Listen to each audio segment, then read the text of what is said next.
కూటమి ప్రభుత్వం అధికారంలోకి వచ్చి 2 ఏళ్లు పూర్తి చేసుకున్న సందర్భంగా కర్నూలు జిల్లా డోన్ పట్టణంలో భారీ సభ నిర్వహించారు. డోన్ ఎమ్మెల్యే కోట్ల జయసూర్య ప్రకాష్ రెడ్డి అధ్యక్షతన జరిగిన ఈ కార్యక్రమంలో కడప నగరానికి చెందిన అబ్జర్వర్ ఎస్ గోవర్ధన్ రెడ్డి ముఖ్య అతిథిగా పాల్గొన్నారు. కూటమి ప్రభుత్వ 2 ఏళ్ల పాలనలో చేపట్టిన అభివృద్ధి కార్యక్రమాలు, సంక్షేమ పథకాలపై నాయకులు ప్రజలకు వివరించారు. రాష్ట్ర అభివృద్ధికి ప్రభుత్వం తీసుకుంటున్న చర్యలను సభలో ప్రస్తావించారు. కార్యక్రమానికి కూటమి పార్టీల నాయకులు, కార్యకర్తలు, అభిమానులు పెద్ద సంఖ్యలో హాజరయ్యారు. గౌరవనీయులు శాసనసభ్యులు కోట్ల సూర్యప్రకాష్ రెడ్డి గారికి, వారి తనయులు రాజేంద్ర గారికి, వేదికలంకించిన అధికారులకు, వేదిక ముందున్న అధికారులకు, వేదిక మీదున్న తెలుగుదేశం పార్టీ కుటుంబ సభ్యులకు, ఇక్కడికి విచ్చేసిన తెలుగుదేశం పార్టీ కుటుంబ సభ్యులందరికీ, అలాగే ప్రింట్ మీడియా, ఎలక్ట్రానిక్ మీడియా అందరికీ స్వాగతం, సుస్వాగతం. ఈరోజు 2 సంవత్సరాలు గడిచింది తెలుగుదేశం పార్టీ అధికారంలోకి వచ్చి. చాలా మంది అడుగుతా ఉన్నారు, మీరు ఏమి చేసినారని చెప్పి అడుగుతా ఉన్నారు.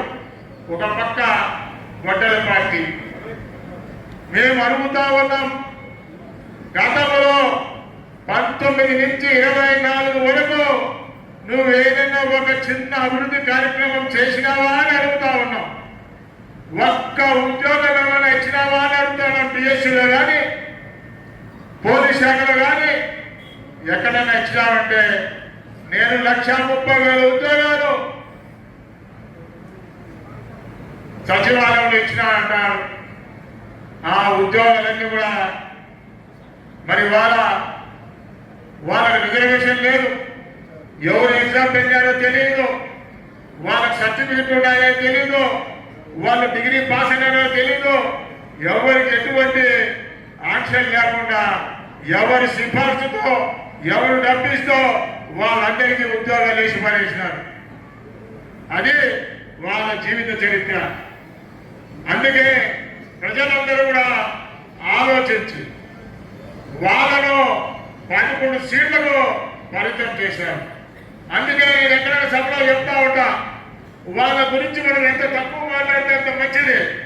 ఎందుకంటే ప్రజలు తిరస్కరించిన తర్వాత వాళ్ళ గురించి మనమేదే మాట్లాడేది, అది అవసరమైన నేను అడుగుతాను. ప్రజలు తిరస్కరించి పారేసిన వాడిని కొరనైనా అడిగిపోయి బెంగళూరు పట్టుకోపోవాలి. అటువంటి వాడిని తీసుకొచ్చి మనం బహిరంగ సభలో రోజు మాట్లాడితే ఇదేమైనా అవసరమా అని నేను అడుగుతాను. మరి సంక్షేమ కార్యక్రమం ఆనాడు ఎన్టీ రామారావు గారు పార్టీ పెట్టినప్పుడు ఈ దేశంలో ఎక్కడ కూడా పెన్షన్ అనే కార్యక్రమం లేదు. 30 రూపాయలతో ఎన్టీ రామారావు గారు సంక్షేమ పథకాన్ని ప్రారంభించిన ఘనత తెలుగుదేశం పార్టీ ఎన్టీ రామారావు గారు అని చెప్పి తెలియజేస్తా ఉన్నారు.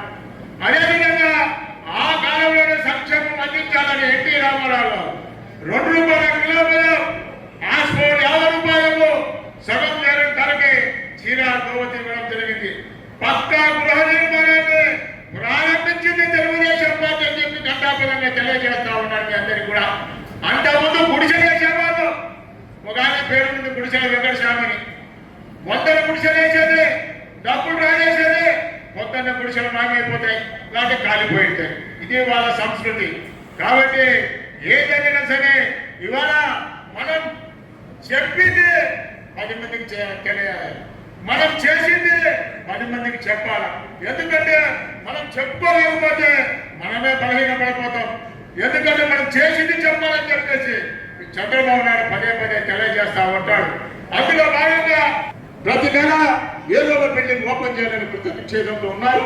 తప్పకుండా అమరావతి కూడా పరుగులు పెట్టిస్తారని చెప్పి తెలియజేస్తూ మనం అందరం కూడా ఇన్ని కార్యక్రమాలు చేస్తున్నటువంటి తెలుగుదేశం పార్టీ చంద్రబాబు నాయుడు గారికి మనం బలం చేకూర్చాం.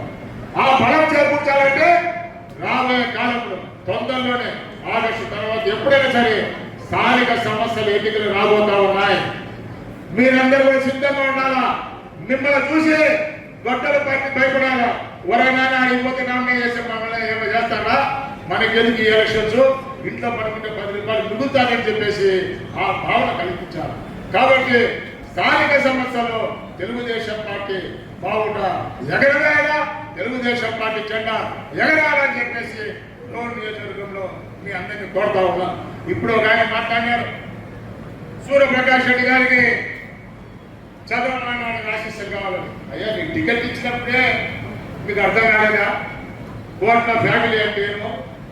చంద్రబాబు నాయుడు గారు ఎన్నో రకాలుగా ఆలోచించి సూర్యప్రకాష్ రెడ్డి గారిని ఎమ్మెల్యే టికెట్ ఇవ్వడం అంటే ఆయన మనసులో ఏదో ఉండాలి, ఎప్పుడో ఒకరి తలుపు తట్టగా పోలని చెప్పేసి నేను తెలియజేస్తాను. టికెట్ ఇచ్చినప్పుడు మీరు అర్థం చేసుకోవాలి. ఇంతమందిని కాదని ఆయన పిచ్చి టికెట్ ఇచ్చాడంటే మీకు ఒకటే, ఆయన గెలుస్తాడు నియోజకవర్గంలో. ఈ కొండను ఢీకొనాలంటే ఈ కొండే సరైనదని చెప్పేసి ఈ కోట్ల విజయభాస్కర్ చెప్పేసి ఇవ్వడం జరిగింది. కాబట్టి ఏమైనా సరే మనం సంక్షేమ కార్యక్రమంలో ముందున్నాం. ఇంకా రాబోయే కాలంలో ఇంకా కొన్ని సంక్షేమ కార్యక్రమాలు ఇవ్వాలి, ఇస్తారు కూడా. కాబట్టి వీటన్నిటి దృష్టిలో పెట్టుకొని మీరందరూ కూడా అధికారులతో మమ్మకమే వాళ్ళతో కలిసిమెలిసి తిరిగి మన గ్రామాలు కానీ పట్టణాలు కానీ అభివృద్ధి చేసుకునే విధంగా మీరు ముందుకు సాగుతారని చెప్పి తెలియజేస్తూ ఈ అవకాశం ఇచ్చిన మీ అందరికీ కూడా కృతజ్ఞతలు సెలవు తీసుకుంటాను. జై హింద్, జై తెలుగుదేశం, జై తెలుగుదేశం, జై తెలుగుదేశం.